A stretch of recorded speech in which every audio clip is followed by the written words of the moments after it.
Hey people, welcome to my channel. This is DJ Vinyl Vertigo. It's Tuesday night, and it's election night in certain parts of the country, and things are going the way I thought it was going because of what's happening, and hopefully it will continue to go in that direction. Um, but I'm not here to talk about that.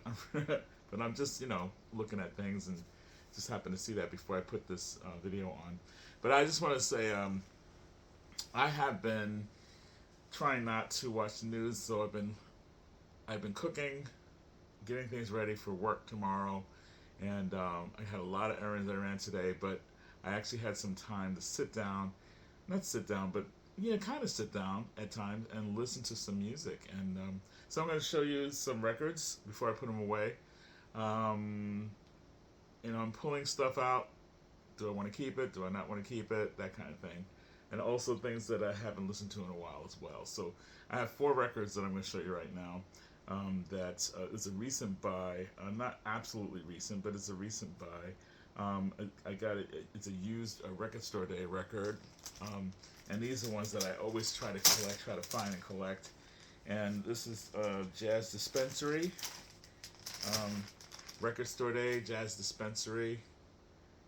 It still has a shrink on it, and on orange marble vinyl, it's called Hotel Jolie Dame, and it's kind of has like a there's a little story inside that talks about being on the south of France, I guess, something like that, and Sorbonne, actually Sorbonne, in 1978, and the kind of music that you might be listening to at that time. So it's kind of cool, and some of the highlights are Dizzy Gillespie, the Blackbirds, Cal Tjader, Flor Purim, Dorothy Ashby, the harpist, the jazz harpist. It's really good stuff. It's very quiet. It's a very somber jazz record. Very almost Latin tinge at some points. Of course, with Flora and with Cal. The Blackbirds, of course, that smooth, not smooth, but funky jazz, soul jazz, but very smooth sounding, not smooth jazz sounding, just a smooth aura. I don't want to confuse things, not smooth jazz. Dizzy Gillespie, of course, and the Opa is a band that I don't know what that is, but it's a four-part piece called Tomba, La Escuela, Tombo, and Last Goodbye, and it's got this four different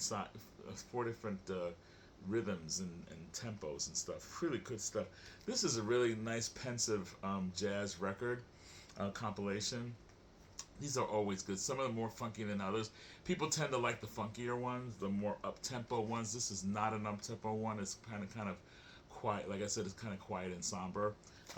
But still, it's a pensive record. It's very good. I like it a lot. So some people skip some of the jazz dispensaries when they stream them because they don't think they're exciting or interesting. But you got to give it a good listen. You got to listen to it a few times, and you realize it doesn't always have to be, in your face to be good. Sometimes you can take a quiet record and really enjoy the quietness of it. Thus, things like Coltrane, some Coltrane stuff, Love Supreme. It's not it's not a wild record, It's a very pensive and spiritual record. So, that's what I'm talking about. And I'm not comparing that to Coltrane. I'm just saying, Anyway, next up, Kai and JJ and Kai. These are trombone players, and it's JJ Johnson and Kai Winding. They are both jazz trombonists, and they are experimentalists, and they are composers, and they got together several other trombonists with them. Irby Green, I believe Bob Alexander, and two others. I can't see it right here, right now, because the print is so small. But this one is called J.J. Johnson and Kai Winding Trombone Octet. So I guess there's eight. There's six other trombonists with them. Um, And let's see. I'm gonna just say the names of the I'm gonna say the names of the artists: J.J. Johnson, Kai Wendig, Irby Green, Bob Alexander, Eddie Burt, and Jimmy Cleveland, all on trombone. So that's six of them. Yeah. So, and then on let's see. Oh, those are trombones. And then there's two other trombonists, but they do the bass trombones. It's Bart Vassalone or Vassalone and Tom Mitchell, our bass trombonists. Hank Jones on piano, Milt Hinton and Ray Brown on bass on different tracks, Odie Johnson on drums, and Candido Camero on congas and bongos on certain tracks. And this was originally recorded 1956, yeah. But this is a reissue that was a 1981 reissue, yeah, 1981 reissue. Um, it's in pretty decent shape. I got this extremely cheap, and the covers and kind of got a little bit of water damage here, so they gave me a good deal. Water damage down here, but the record's in pretty good condition. It's not totally quiet. It's a little poppy at some points, but not really a distraction. But this is a really good record. It has a lot of has some familiar stuff on here, but also some compositions by the. It opens with "Night in Tunisia," which is always good if it's played well. Some Latin kind of things like "Rise and Shine," "Peace for Two Tromboniums." Tromboniums are, I guess, a different kind. I guess they're the ones that hit the floor, kind of thing. I don't know. I gotta get a little more research on that, but they're not regular trombones. No Moon at All, sorry, with the fridge at the top. The Peanut Vendor. You Don't Know What Love Is. Oh man, really nice, beautiful stuff on this record. I highly recommend this. This is really really good jazz record, and I highly recommend it.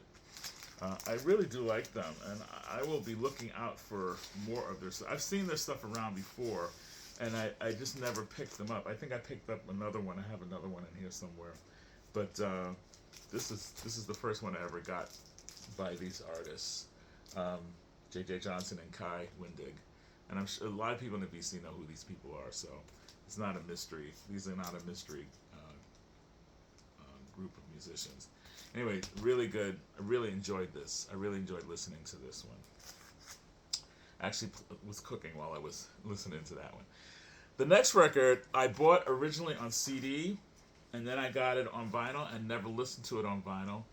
I got it because it was really cheap, and I wasn't overly excited to get it. I just thought, oh, what the hell? It's cheap, and I like this artist. This is not my favorite album by him, but that's because I heard it on CD. The same record on vinyl, totally different. I got a total different feel for it. I really dig it. There's a couple of tracks that I'm not that crazy about, but this artist I love. You know who this is? If you're a neo soul follower, you would know that this is Anthony Hamilton, and this is I think his last release that he had, most recent release, and this is about 5 years ago, and this is "Love Is the New Black," and this record, it's a double LP, and it comes in this colored vinyl like that. Nice package. I wish it was a gatefold. It's not a gatefold. I hate when they do two things and it's kind of psychedelic looking, the packaging, but it's really good. He's got some guests on here like Rick Ross rapping on here. Little John is rapping on here. Jennifer Hudson sings "Superstar" with him on this, the classic "Superstar," Leon Russell song. And he also he samples Rick James on here. The last song on his is called Back Together. Um, Love Is the New Black. He wrote most of the songs on this record except for Superstar and except everything except for Superstar.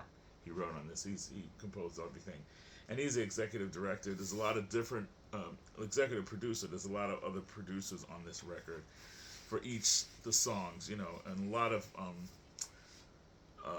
modern R&B. There's a lot of different producers. There's usually not just one producer producing each, producing the whole album. They produced each track. So there's producers like Wu-Ten and Cardiac, Jermaine Dupri, who used to be with Janet Jackson, Ninth Wonder, Bink, Eric G. Who else is producing on here? Drum Dummy and Mook. Some of these people I've never heard of.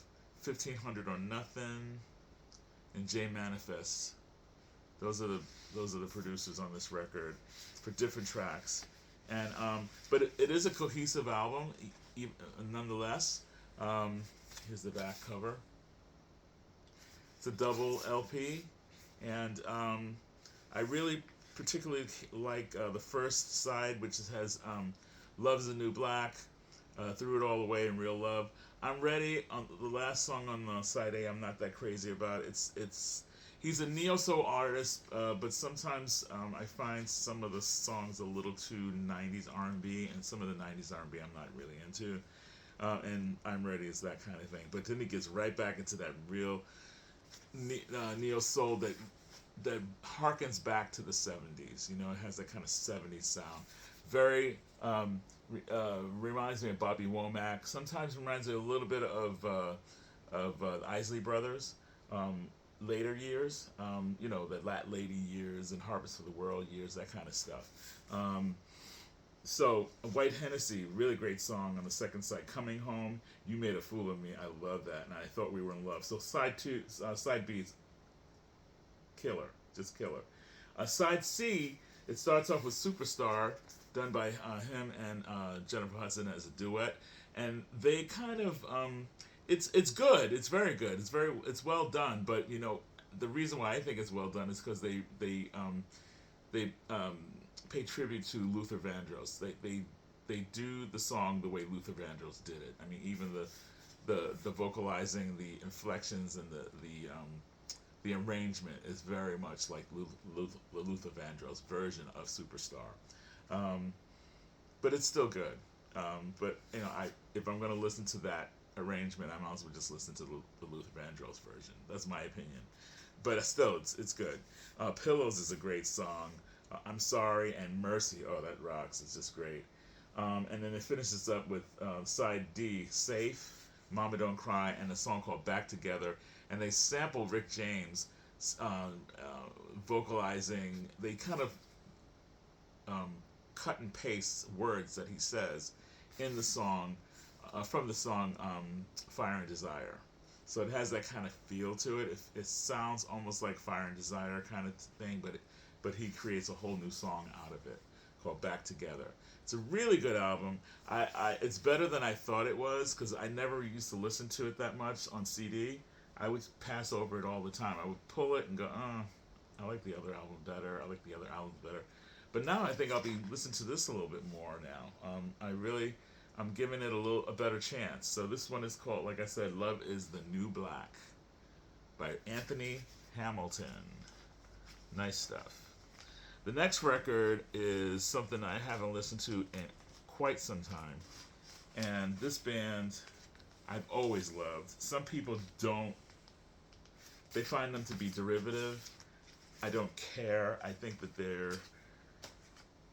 they slam when it comes to bringing back the memories of clubbing in the 80s. And I don't mean clubbing in like dance clubs. I mean in rock clubs and clubs that were more new wave and punk.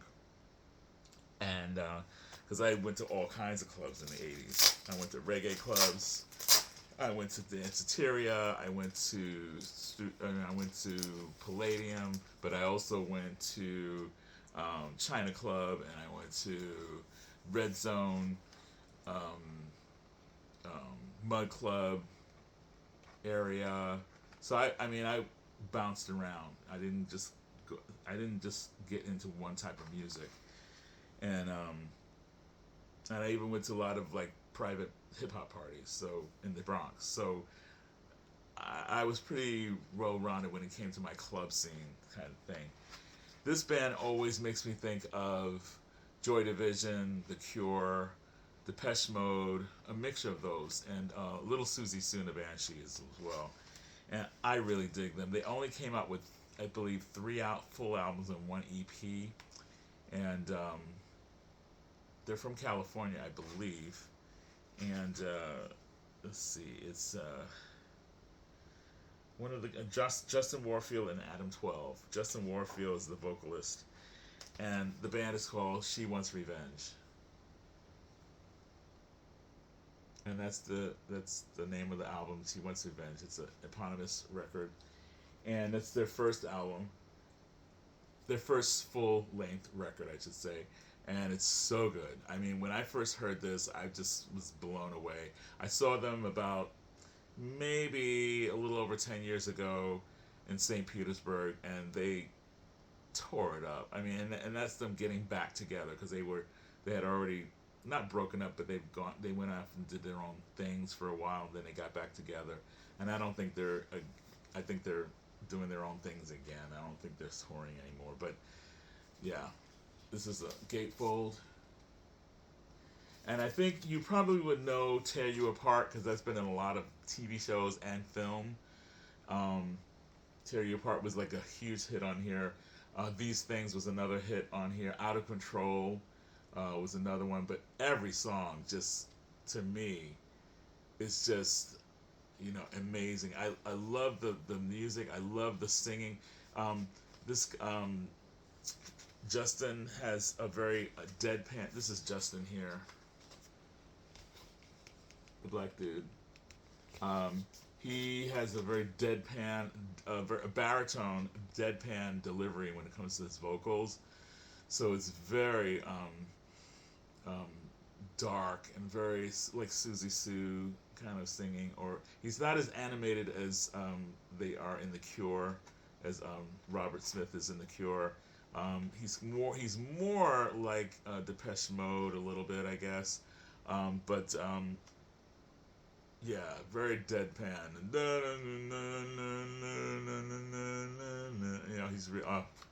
But very Joy Division. They are very highly inspired by Joy Division, and if you do like that kind of music, you will dig these guys. Some people, like I said, they complain and said, "Oh, they're so derivative of those bands," but they take a little bit of all of those and they kind of mix it like a gumbo, and it becomes She Wants Revenge. And their lyrics are very today. They're a lot more daring. They're darker. They're a little bit more controversial at times. They're just yeah. I just think their records are so good. I love everything that they do. Their second album is my favorite. Oh gosh, I can't think of the name right now. But it's the second album it's a black version of this. It's a black cover. I love it. And then they have another. The third album is called Valley Heart, which is also a little bit more accessible, a little more poppy sounding, but still has that dark sound. She Wants Revenge. I highly recommend this band if you've never heard them. If like I said, if you like that kind of music that comes out of that time frame, Joy Division, even Bauhaus a little bit, maybe. Very dark, spacey. They're not as spacey as Bauhaus. They're not as minimalist as the Bauhaus. They're a little more bass electronic, like Depeche Mode, I would say. Not New Order, not as dancey as New Order. I mean, they are dancey, but they're not as fast dancey as New Order. They're a little more laid back, and that's why I say Susie Sue. It's more the dark kind of dance stuff. Yeah, I highly recommend this record, and so I highly recommend all four of these that I listen to, and they're not going anywhere. They're staying in the collection. So unfortunately for me, I'm trying to clear things out because Record Store Day is coming up, and I don't want to bring anything into this house until I get rid of at least 20 records, at least 20. And I've already gotten rid of about 30 or 40, so I need to get rid of another 20. Get rid of, share them with the world, put it that way, because I don't think I buy bad records. It's just that I want to have records in my collection that I will go to all the time. I don't want to have things in here that I just have because I have them. You know, because that's what's the point of that. It just takes up space, and and records are here to be enjoyed, not to just be sitting on the shelf collecting dust, right? So anyway, no more preaching.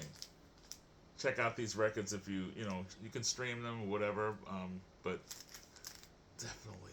And this was not easy to find cheap. I mean, original copies of this go for like $300 now, I think, because they're just not easily available. I think you can find these on Amazon for like 50 or $60 or something like that. I don't know. I got this really cheap. I found this in a bin, really, I mean, really cheap, and I was like,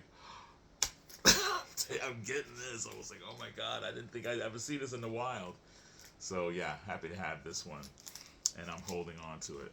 And it was in near mint condition. It was NM all the way. It's pretty much mint, so looks like they hardly even played it. So I'm very happy to have that. And that's it, guys. I'm gearing up to do my research and make sure I have everything straight for my next chapter, next episode of the Shaka Files. So that's coming up soon. And in the meantime, keep listening to great music and be good to each other and keep a positive attitude. And everything happens in cycles. So I'm feeling positive. I'm putting the positive vibes out there. Take care, guys. Bye.